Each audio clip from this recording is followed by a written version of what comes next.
గత గత 30 సంవత్సరాలు ఉద్యోగం చేసినటువంటి మా తండ్రుల ఉద్యోగాలు మాకు ఇవ్వడానికి కంపెనీ నిరాకరిస్తుంది. నేటి ఈ డిపెండెంట్ల ఉద్యోగ సాధనకై మేము నిరసన దీక్ష చేపట్టినాము. గతంలో ఎన్నోసార్లు ఎంక్వైరీలు అని చెప్పి మమ్మల్ని కాలయాపన చేసి చాలా మానసిక వేదనకు గురి చేస్తున్నది కంపెనీ. ఎన్నోసార్లు మా కార్మిక సోదరులు తల్లిదండ్రులు మరియు మా వారసులు కూడా మేము DNA టెస్ట్కైనా రెడీ, మేము వారసులం కాకుండా మాకు ఉద్యోగాలు ఇవ్వకండి అని చెప్పి ఎన్నోసార్లు మేము పత్రికాముఖంగా ప్రెస్ ముఖంగా చెప్పినప్పటికీ కూడా సింగరేణి యాజమాన్యం మమ్మల్ని కనికరించడం లేదు. RLC ఒప్పందంలో ఏదైతే అమలు చేయాలని అనుకున్న డిమాండ్ ఏదైతే మారుపేర్ల విషయం ఉందో, మారుపేర్ల నిజమైన వారసులకు ఉద్యోగాలు ఇవ్వాలని ఉన్నప్పటికీ కూడా సింగరేణి యాజమాన్యం తాత్సారం చేస్తూ కాలం గడుపుతున్నది. ఇప్పటికే 7-8 సంవత్సరాలు అయింది. మా వయసు అయితే ఒక్కొక్కరు 35-40 సంవత్సరాలు దాటిపోతుంది.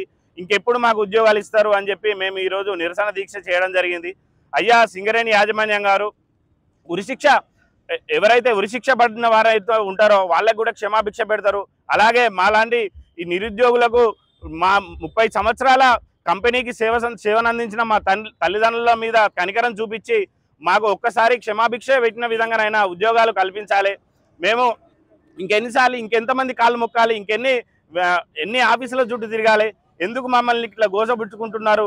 కావున వెంటనే లీగల్ ఒపీనియన్ తీసుకొని రాష్ట్ర ప్రభుత్వం నుంచి రాష్ట్ర ప్రభుత్వ నాయకులు, ముఖ్య నాయకులు కూడా ఇన్వాల్వ్ అయ్యి, అలాగే యూనియన్ సంఘాలన్నీ మాకు మద్దతు తెలిపి ఏదైతే మారుపేర్ల సమస్య ఉందో ఈ జటిలమైన సమస్యను వెంటనే పరిష్కరించాలని పత్రికాముఖంగా మీడియా ముఖంగా వేడుకుంటున్నాం.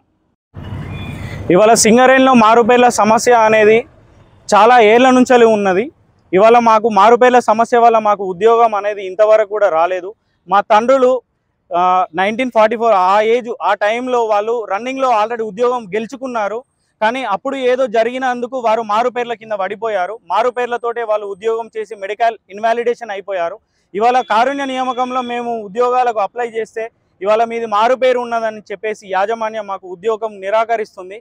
కానీ దీని మీద ఆల్రెడీ 2022లోనే అన్ని యూనియన్లు అలాగే మన యాజమాన్యం కూడా ఒప్పందం కుదుర్చుకున్నది. కాబట్టి మేము కోరేది ఏంటిదంటే యాజమాన్యాన్ని మాకు మారుపేర్ల సమస్య అనేది పరిష్కరించి మా ఉద్యోగాలు మాకు కల్పించాలని మేము కోరుతున్నాము.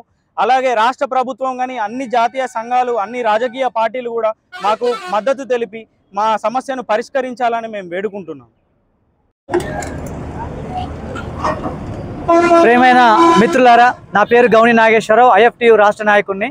సింగరేణి మారుపేర్ల కార్మిక సమస్య గత 7 సంవత్సరాలుగా పెండింగ్లో ఉంది.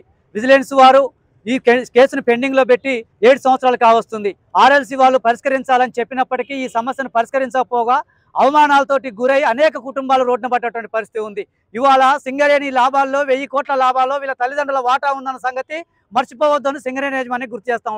ఎంత దౌర్భాగ్య పరిస్థితి అంటే 75 ఏళ్ల స్వతంత్ర భారతదేశంలో ఈరోజు ఒక తండ్రికి కొడుకుకి DNA టెస్ట్ చేయించుకోమని చెప్పి దౌర్భాగ్య పరిస్థితి వచ్చిందంటే ఇది ఎట్లాంటిదో ఒక్కసారి ఆలోచించుకోండి. ఇవాళ వాళ్ళ పిల్లల్ని వేరే ఇంటికి ఇస్తే మీ నాన్న కాదట కదా, ఈ పేరు మారిపోయారట కదా అని చెప్పి పిల్లలకు విడాకులు ఇస్తున్న పరిస్థితి ఉంది. మరో పక్క కొడుకులు పెళ్లిళ్ళు చేసుకోలేని పరిస్థితి ఉంది. మొత్తం కూడా దౌర్భాగ్యమైన జీవితాన్ని గడుపుతున్నటువంటి మారుపేర్ల సమస్యను తక్షణం పరిష్కరించాలని చెప్పి IFTO కోరుతున్నాం.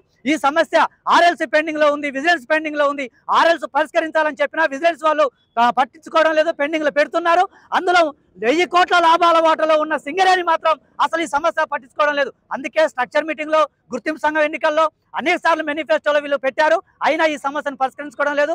కాబట్టి ఇవాళ స్ట్రక్చర్ మీటింగ్ బంగ్లోస్ దగ్గర జరుగుతుంటే దాన్ని ముట్టడి చేశాం. పరిష్కారం కాకపోగా హెడ్ ఆఫీస్కి వచ్చాం. హెడ్ ఆఫీస్లో కూడా ఇప్పుడు వినతి పత్రం ఇస్తున్నారు. ఈ సమస్యను పరిష్కరించకపోతే 1000 మంది కార్మికుల జీవితాలతో ఆటాడుకున్న వాళ్ళు అవుతారు. ఈ తల్లి అక్కడి నుంచి వస్తూ ఉంది, ఆ తల్లి కొడుకు కోసం కొట్లాడుతూ ఉంది, ఆ తండ్రి కొడుకు కోసం కొట్లాడుతూ ఉన్నారు. DNA టెస్టులు ఏంటి, ఈ సమస్య ఏంటి, మేము ఉద్యోగం చేస్తాం, మా తండ్రులు నిజమైన తండ్రులు, మేము దేనికైనా రెడీ అని చెప్పుకునే దౌర్భాగ్య పరిస్థితుంది. కాబట్టి ఈ సమస్యని సింగరేణి యాజమాన్యం పెండింగ్ లేకుండా పరిష్కరించాలని చెప్పి IFTగా డిమాండ్ చేస్తూ ఉన్నాం.